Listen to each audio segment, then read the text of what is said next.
सत साहेब जय हो, बंदी छोड़ के बंदी छोड़, सतगुरु रामपाल जी महाराज की जय हो, बंदी छोड़ कबीर साहिब की जय हो। भगत भाइयों, ये ज्ञान अमृत एवं षड्यंत्र का बीज पुस्तक एवं PDF एवं लिंक प्राप्त करने के लिए 98-280 और 72-914 ओम प्रकाश दास, राजस्थान, श्री गंगानगर से। भगत भाइयों,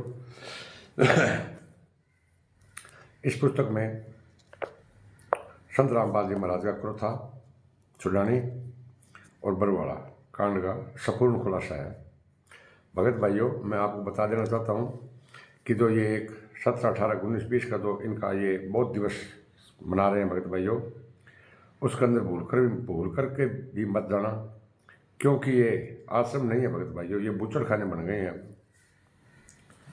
यहाँ पर हत्या हो रही है भगत भाइयों, बूचड़ खाने बन गए हैं यहाँ पर। तो आपको याद नहीं है कि आज से 2-3 साल पहले MP मंदसौर के अंदर विष्णु साहू ने एक समागम किया था भगत भाइयों, उसके अंदर देवीलाल कोऑर्डिनेटर की हत्या हो गई थी, क्योंकि वहाँ पर परमिशन नहीं लिया था। तो भगत भाइयों, अभी मैं हाथ जोड़कर आपसे मैं प्रार्थना करता हूँ कि ये बगैर परमिशन काम करवाते हैं भगत भाइयों, ठीक है ना। तो बगैर परमिशन काम करवाते हैं। तो भगत भाइयों, आप इनसे परमिशन मांगो और इन RSS के गुंडों का बहिष्कार करो। और भगत भाइयों, अब मैं आपको बता देना चाहता हूँ कि संत रामपाल जी महाराज को कौन मार देना चाहता था, वो कौन है। सुनो संत रामपाल जी महाराज के मुख कमल से, सत साहेब जय हो, बंदी छोड़ के।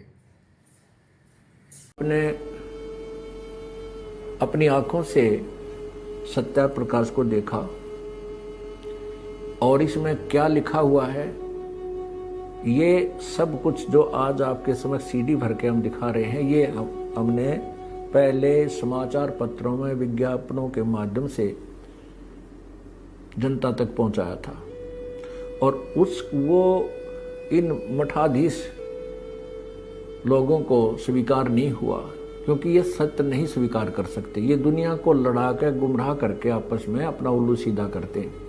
इन्होंने वही चाल चली, इस सच्चाई को अपने अनुयायी से छुपाकर उन्होंने मुझ दास का कुप्रचार करना शुरू कर दिया, ताकि जनता को भड़का के और मेरे विरुद्ध करके इन्होंने को यही योजना बनाई, षड्यंत्र रचा कि संत रामपाल को मार दिया जाए, आश्रम को खत्म कर दिया जाए, ताकि तुम्हारे अज्ञान की पोल ना खुले। इसी उद्देश्य से इन्होंने आसपास की जनता को भ्रमित किया, झूठ बोल बोल कर सतलोक आश्रम क्रोथा में ऐसा गंदा काम होता है, ऐसा होता है, और वहाँ पर कोई कुछ ऐसा गलत नहीं होता था। ये सत्य प्रचार होता था, जिनसे इनकी जड़ उखड़ रही थी, जिसके कारण इस सत्यार प्रकाश को बेचकर दुनिया को गुमराह करके ये रोजी रोटी चला रहे थे।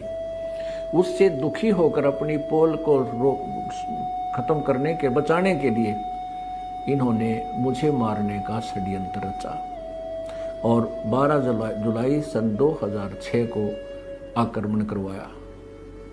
और जब देखा इन्होंने आक्रमण किया, तो इन्होंने देखा कि मुझे ना तो मारने में सफल हुए, ना आश्रम तक पहुंचने में सफल हुए, ये पहले ही दूर रहे। तो उन्होंने देखा कि रामपाल अब फंस नहीं रहा, इन्होंने एक लड़के को स्वयं ही मारा गोली से और हमारे नाम मंडवा दिया, क्योंकि हरियाणा के मुख्यमंत्री श्री भूपेंद्र सिंह जी हुड्डा भी आर्य समाजी हैं, उनको इन्होंने भ्रमित कर दिया, गुमराह किया हुआ था, जिस कारण से उन्होंने इनका पक्ष लिया और मुझ पर और मेरे अनुयायियों पर झूठा आरोप लगा करके झूठा मुकदमा बनवा दिया, जबकि इन्होंने स्वयं ही वो मारा, इन्होंने आक्रमण किया। और ये स्पष्ट है, हमारी जो CFSL की रिपोर्ट जो मधुबन से आई है, उसमें स्पष्ट किया है कि आश्रम के हथियारों से उस लड़के की मृत्यु नहीं हुई।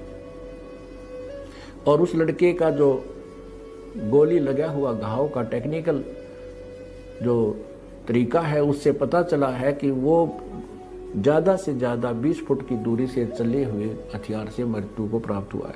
जबकि पुलिस ने जो स्थान बताया है कि यहाँ मरा हुआ मिला, तो वो हमारे आश्रम से पुलिस के अनुसार 140 फुट की दूरी बनती है। इससे सिद्ध है कि इन्होंने हमारे को फंसाने के लिए षड्यंत्र रचा था और उद्देश्य यही था कि इनके इस अज्ञान की, सत्यार प्रकाश के अज्ञान की, महर्षि जी के अज्ञान की पोल ना खुले।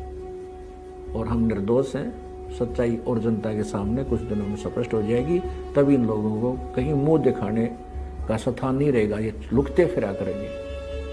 वो दिन दूर नहीं है। सत